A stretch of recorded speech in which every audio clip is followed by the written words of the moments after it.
l'Africa est là pour alerter les ouvriers et toutes les parties prenantes sur ces cas-là qui s'avèrent très punissables sur les codes, sur le plan juridique même de la République démocratique du Congo et les normes assignées avec les parties prenantes dans tout projet financé par la Banque mondiale. Les comportements adoptés, c'est d'éviter les comportements qui ont accès dans ce que nous avions illustré, comme les harcèlements sexuels, abus, exploitation sexuelle et les violences basées sur le genre. Éviter les gaspillages, par exemple les violences économiques. On les a montré comment il faut garantir, quand tu touches ton salaire, qu'est-ce que tu dois faire et qu'est-ce que tu ne dois pas faire.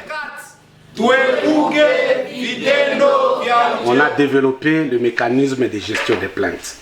C'est-à-dire, nous avions montré aux ouvriers, toutes les parties prenantes, quand il y a un cas qui est signalé, quel est le circuit d'information.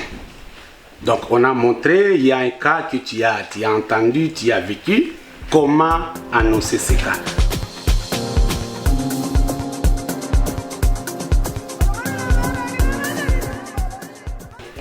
J'ai retenu beaucoup de choses, j'ai beaucoup appris.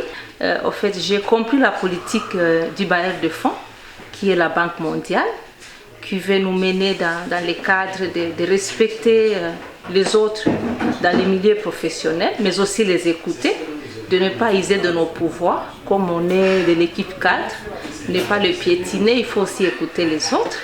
Et du coup, ça m'a montré qu'une fois qu'on ne respecte pas les ordres, on ne respecte pas les lois, on peut être viré. Et du coup, on a intérêt à protéger le travail, mais aussi à pouvoir aussi aider notre communauté qui nous entoure à pouvoir bénéficier de ces projets.